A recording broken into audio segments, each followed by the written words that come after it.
Guys, I am super amped today. We have Charlie Kirk. We have Rob Schneider, okay? And we got a college student, all right? We got a lot of college students, all right? So, look, you already know what's about to go down. You do not want to miss it. Without further ado, let's rock. Okay. Hey, Miles. Hey, Rob. How are you? I'm great. How are you? Good, good. Hey, nice seeing you again. Good seeing you again. Yes, sir. Okay.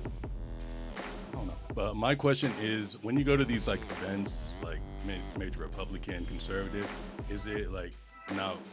Do you face some bias when you're speaking, or do you believe some of the stuff that you're actually saying? Because I know you have like good quotes and stuff, but I just feel like when you're like in a sea full of like MAGA hats and stuff, is it not like hard to like speak against that, or do you like actually believe everything that you're saying in a way? Yes, I do believe everything I'm saying.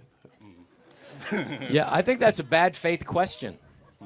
I do, because your assumption is that we are insincere in our beliefs, but we're here. The only benefit that we have here to come here today is to talk to people like yourself, because we love our country and we really, really want to make sure that there are things that are happening now that we feel are potentially fundamentally disrupting what has been so great about this greatest experiment in human history, which is this unfettered free speech that the woman that you're supporting, Kamala Harris, and her running mate Walls paper.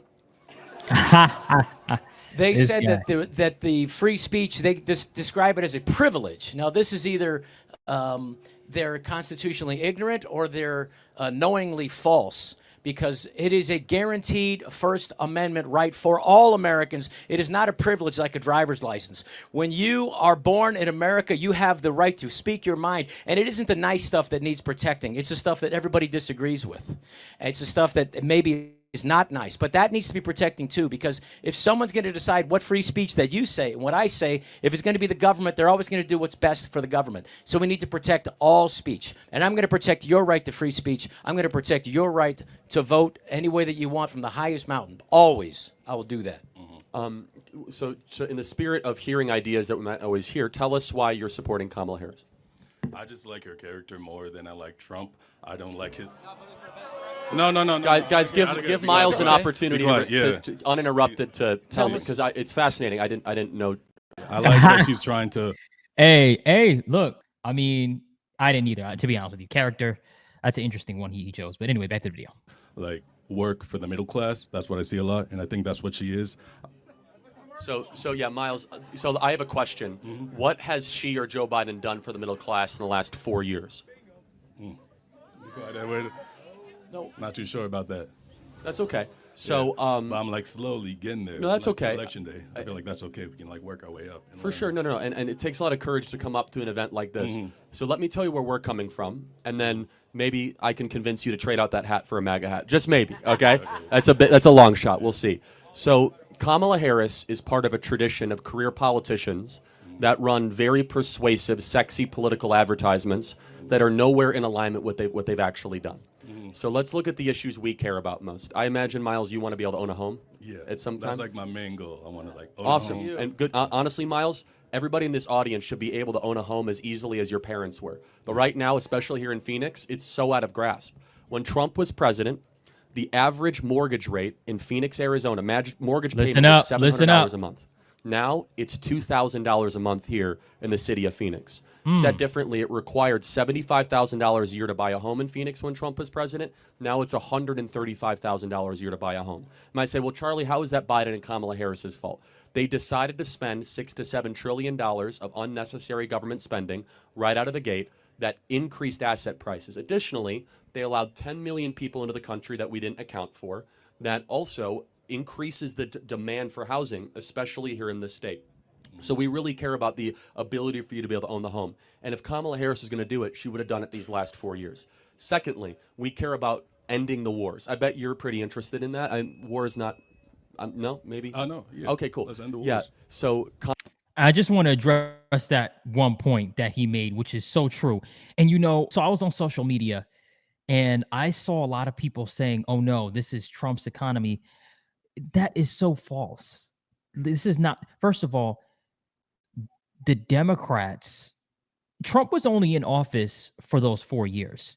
Other than that, it was strictly Dems, right? For the past, what, 13 years or however many, 15 years, whatever it is, right? And if you want to fact check me, if anyone wants to fact check me, that's fine. But that's, that it is what it is, right? Now, I like how Charlie is approaching the situation. I like how Charlie is talking to this young man because essentially this man is just misinformed, right? And even you heard the crowd kind of boom a little bit, but they backed off pretty quickly because I think they understood that point, right? They're misinformed, right? And, this brother came with character, and the media has been successful. And this is a person of color talking to you. Okay. I'm telling you from my perspective, they've been successful at converting a lot of people, not even people of color, just a lot of people in general, right, to the left side, right, with the propaganda that they push, which is false advertisement. It is false advertisement, right? I just wanted to get that out. Let me know what you think about that. Back to the video. Kamala Harris has demonstrated and surrounded herself with people that are aggressively in favor of the Russian-Ukrainian war, and the same people that designed the failed wars of Iraq, Afghanistan, Syria, and Libya. For example, Liz Cheney, Dick Cheney, Leon Panetta, John Bolton. Donald Trump is the only president of an unbroken chain of 32 years to start no new wars and actually bring peace to the Middle East. We did not have any new wars under Donald Trump. And finally, I mentioned this briefly, the border. I believe that everyone in this audience should be given preference above somebody who illegally comes into our country that was not welcome or invited. When Trump was president, we had the most secure border in history. Under Kamala Harris and Joe Biden, we've had 10 million people, and they get taxpayer-funded benefits. They get luxury hotel rooms. They get flights into the interior of the country. And so on those three issues, home ownership, the border, and war, Donald Trump doesn't just say he did. And I would just ask you, you don't have to answer right now, because I know it's hard to get in front of an audience of people like this. Can you show me that anything Kamala has done that shows she's better at Trump than what Trump did on those three things? No. That's okay. I appreciate that. Yeah. I want to encourage you to do your research because it is it's very tempting to fall for propaganda that you just see on TV. I bet a lot of people here in the audience can give you something to think about and something to consider, because Kamala Harris, she does not care for you. She cares about her own political career. Trump is different. Last thing I'll say is this. The guy's been shot multiple times, facing 700 years in prison. They took all of his money from him, his business empire, and he keeps on fighting.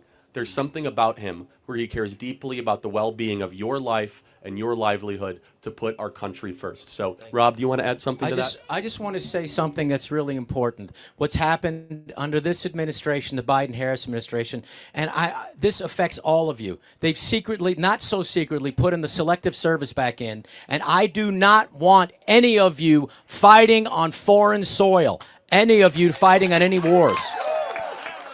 Any of you. I don't want it. And as far as democracy, they say they're saving democracy. Well, let me just go over this, because Bernie Sanders technically had won in 2016 the Democratic nomination for president, but they didn't give it to him. They used these super delegates to dump him and put in who they wanted undemocratically in the primary in 2016. In 2020, again, Biden lost the first two primaries, and they just made everybody else drop out. And so you had no choice. If you were a Democratic voter in 2020, you had to vote. All right, guys, speaking of no choice, what we do have is a choice to protect our families and a choice to protect our homes, okay? So as you guys know, I have partnered up with a company called Door Armor. So I don't know if you guys know this or not, but I've said it in my previous videos that there are probably even more at this point, 1 million burglaries that happen in the United States alone. Okay. And that number is from an old statistic. So I'm assuming it's even more than that now. All right. So guys, if you want to protect your family, protect your home, basically what it is a tool that you could put on your door, right? Very easy setup. The link is going to be in the description below. Okay, guys. So make sure you go get your Door Armor, protect your family, protect our homes, 2024 and beyond. Back to the video. vote for Biden. The same thing again this year. 14 million people voted for Biden in the Democratic primary, and none of those votes count because they just decided to take him out because they thought they could lose, and they just anointed Kamala Harris with 0 votes. That is not democracy. That is tyranny, and it gives you a little taste of what they intend to do if they remain in power. So I wish you the best. Think about this, and I'm going to give you a hat just in case you want to wear it. And Miles, let me just ask, what we talked about, those 3 things, did you hear that previously before in a fair setting? No, I did not hear it in a fair setting as before, but it's good to be on one-on-one and just like have a conversation about that. Cool. Well, Miles, I want to thank you for coming up. Please. Hey, Miles, appreciate talking. Think about what we said, and Okay, yes. Let's turn Arizona blue, everybody. Nah. you see, man, that was not the right. I was trying to. I let you off so mercifully. So. Hey, you know what though? Hey, man, look, we were doing so good, man. We were doing so good, man. Anyway, look. Wait, let me hear what Rob had to say. We're going to do what's best for you. I mean that. We're always going to look out for every There we go. I was Arizona. trying to find common ground, man. That was. I know that's. Yeah. No, it's cool, guys. So, look, Charlie, Rob, you guys did your thing. Shout out to both of you guys. Obviously, we always leave Charlie's channel below, so go check out Charlie Kirk. And yeah, guys, ultimately, look, at the end of the day, the reason why he hasn't heard what Charlie and Rob has said is mostly Charlie, right? But Rob made some good points too. The reason why he hasn't heard it is because, again, he's just constantly being spewed media garbage, right? That's why. And what I love is the fact that people are finally waking up to the truth. They're finally waking up to the reality of what is going on in this country. And another thing that's happening is a shift, right? Unless you're, maybe in your, and by the way, I'm not saying people in the 20s don't watch TV, but most people, they're not watching TV. You got Netflix, right? You have Hulu and you have YouTube. So most of us are watching, like for our news, most of us, I would say like Gen Z, millennial, we're watching YouTube. We're not watching like the news. Like we're not, or cable or anything, right? Most of us. I just want it, most of us, so don't come at me. All right. So, and I think that's big because it gives us the ability to control our own narrative and what we're saying, right? And the information that's being put out, it's not being as controlled. I'm going to put it at, say that, right? Because you still have control. But anyway, guys, that's pretty much it. Let me know what you think about what Charlie said and about this brother here. Make sure you slap the like button and kick the subscribe button for more. Till next time, peace.